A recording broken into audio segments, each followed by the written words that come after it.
వాళ్ళు పట్టించుకోవాల్సిన అంశం, అర్జెంటుగా పట్టించుకోవాల్సిన అంశం అని నేను అంటున్నాను. ఎస్ మేడం, నేను మళ్ళీ వస్తాను మీ దగ్గరికి. సైకాలజిస్ట్ యమునా పాఠక్ గారు జాయిన్ అయ్యారు. యమున గారు ఎట్లా చూస్తున్నారు ఈ రెండు? ఇప్పటిదాకా వెంకటరెడ్డి గారు లేకపోతే సుమిత్ర మేడం వీరు నిన్న ఒక పెద్ద ఇష్యూని రేజ్ చేశారు. నిజంగా సమాజంలో మళ్ళీ వాళ్ళని కూడా రిజిడ్ మెంటాలిటీ లేకపోతే ఇంకా పాతకాలం ఆలోచన విధానంతో ఉన్నారని చెప్పి రేపు వాళ్ళకి ముద్ర వేస్తారో ఏం సంగతో తెలియదు, కానీ మీరు ఎట్లా చూస్తారు దీన్ని? నమస్తే అండి బలరాం గారు, అలాగే ప్యానలిస్ట్ అందరికీ నమస్తే. చాలా need of the minute, need of the second అనొచ్చు, అలాంటి టాపిక్ మీద ఈరోజు డిస్కషన్ జరిగింది. అండ్ మనందరికీ తెలుసు నల్లమోతి శ్రీధర్ గారు కూడా చాలా విషయాల మీద ఒక క్యాంపెయిన్ స్టార్ట్ చేశారు సోషల్ మీడియాలో అబౌట్ ఆల్ దీస్ ఈ ఇల్ ఎఫెక్ట్స్ మీద కూడా వారు స్టార్ట్ చేయడం జరిగింది. అండ్ ఒక సింగిల్ లైన్లో స్టార్ట్ చేయాలంటే it is a systematic destruction అండి. అంటే చాలా సిస్టమాటిక్గా అది అంటారు చూసారా, మన గొయ్యి మనమే తోకున్నట్టు. అదేదో చిన్నప్పుడు ఒక స్టోరీ చెప్పేవారు, ఒక ఏంటంటే ఒక ఆ కోతట అవంతా వెళ్ళి ఒక చెట్టు మీద కూర్చొని దాని కొమ్మ అదే నరికేసుకుంటుంది. అట్లా అనిపిస్తుంది మనకి ఉన్న టూల్స్ ఏవైతే ఉన్నాయో, ఆధునిక యుగంలో ఉన్న టూల్స్ ఏదైతే డెవలప్మెంట్కి, ప్రొయాక్టివ్ డెవలప్మెంట్కి, సమాజాన్ని ఉద్ధరించడానికి, మనం ఇంకా మెరుగైన జీవితానికి ముందుకెళ్ళడానికి ఉపయోగపడాల్సిన ఈ వనరులన్నీ కూడాను, ఈ రిసోర్సెస్ అన్నీ కూడా ఈరోజు సిస్టమేటిక్గా మనని మనం డీజనరేట్ చేసుకుంటూ డిస్ట్రక్షన్ వైపు అడుగులు వేయడానికి చాలా అద్భుతంగా దోహదపడుతున్నాయని చెప్పడానికి ఎటువంటి సంకోచం లేదు బలరాం గారు. It's is very unfortunate. ఏంటంటే ఇందాక అన్నట్టుగా పిల్లలు కరెక్ట్గా కూడా వారు అన్న మాటలు ఇద్దరు వక్తలకి అన్న మాటలకు నేను తప్పకుండా ఏకీభవిస్తూ, ఇదేంటంటే పిల్లలకి ఓట్లు లేవు కాబట్టి వాళ్ళ గురించి మనం పట్టించుకోవాల్సిన అవసరం లేదు అనే కోణం కూడా మనం చూడాల్సిన అవసరం ఉంది.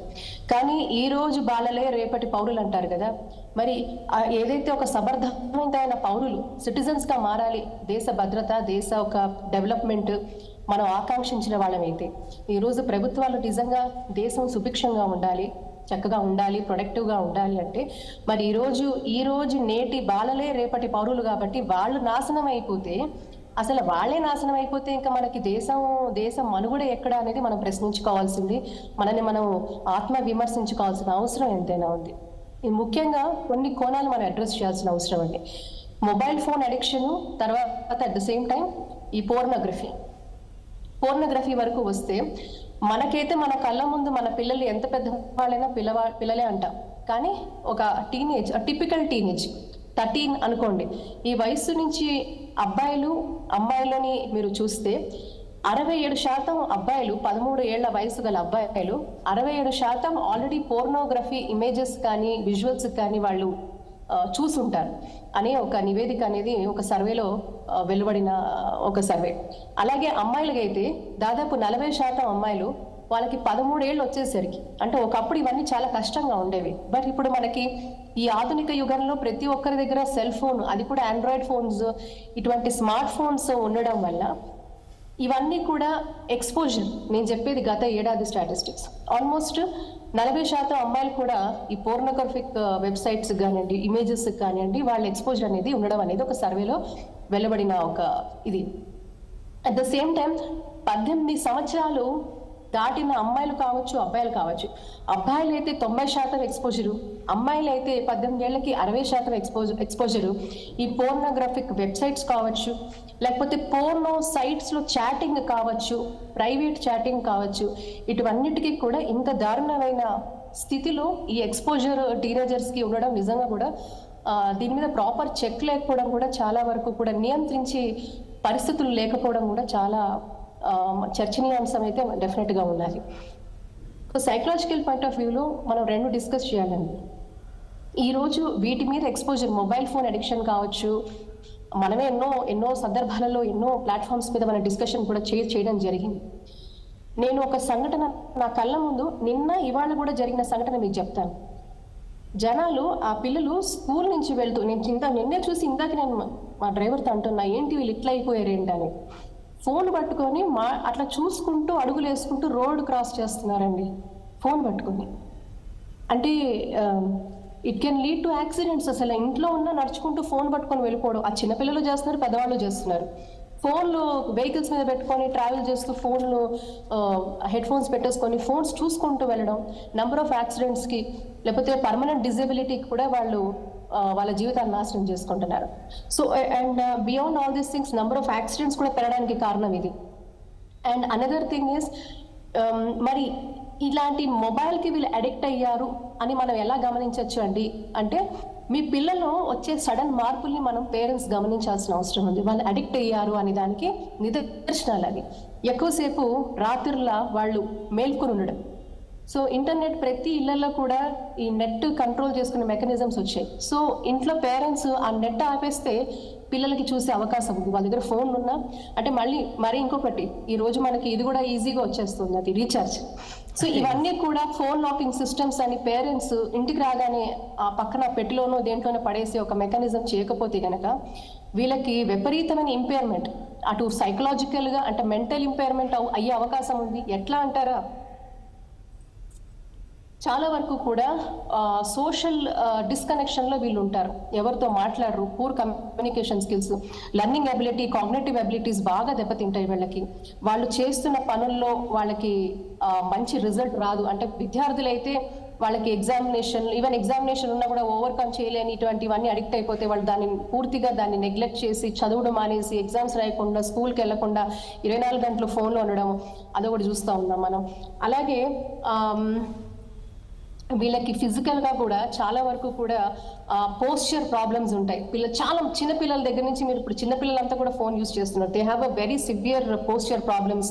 తర్వాత ఒబేసిటీ, ఫోన్లు చూస్తూ తినడం, కంటిన్యూస్గా తినడం, ఒబేసిటీ, విజన్ ఇష్యూస్ ఉంటాయి, కళ్ళు పాడైపోవడం, తొందరగా సైట్ ఇట్లాంటి దెబ్బతినడం. అండ్ అనదర్ థింగ్ ఏంటంటే మీకు దీనివల్ల వచ్చే ఈ రేడియో ఫ్రీక్వెన్సీ, ఈ నాన్ అయోనైజింగ్ రేడియేషన్ అంటాం, దీనివల్ల కూడా much exposure to radiation. Phone కంటిన్యూస్గా ఛార్జింగ్లు పెట్టుకొని ఫోన్లు వాళ్ళు చూస్తూ ఉంటారు, కంటిన్యూస్గా దాన్ని వాచ్ చేస్తూ ఉంటారు. ఇలా ఒక్కటేంటి రెండేంటి బలరామ్ గారు, ఫిజికల్గా అలా మెంటల్గా మనం చెప్పుకుంటూ పోతే బోల్డ్ అన్ని. నిద్రపోరు, సమంగా తినరు, సమంగా పడుకోరు. కాబట్టి డెఫినెట్గా వాళ్ళు చేసుకున్న రెగ్యులర్ కోర్స్లో యాక్టివిటీ డైలీ లైఫ్లో దెబ్బతింటారు. సో తర్వాత అగ్రెషన్, వాళ్ళ దగ్గర నుంచి మీరు ఫోన్ లాక్కుంటే, చిన్నపిల్లలు లాక్కుంటే, నాకు తెలిసి పిల్లలు చాలా మంది సూసైడ్ చేసుకున్నారు కూడా ఉన్నారు. ఫోన్ ఆ గేమ్స్ అది వాడద్దు, మీరు మాట్లాడొద్దు అంటే కూడా చనిపోయిన పిల్లలు, సూసైడ్ చేసుకున్న పిల్లలు చాలా. అంటే ఏ స్థాయిలో ఈ గేమ్స్ అడిక్ట్ అయి ఉన్నారని. కొన్ని games the way they have been design absolutely very aggressive, పిల్లల్లో అగ్రెషన్ పెంచే విధంగా, వాళ్ళని చాలా అగ్రెసివ్గా మారే విధంగా కూడా ఆ గేమ్స్ని డిజైన్ చేసిన గేమ్స్ కూడా కొన్ని బ్యాన్ చేయబడ్డాయి కొన్ని దేశాలలో.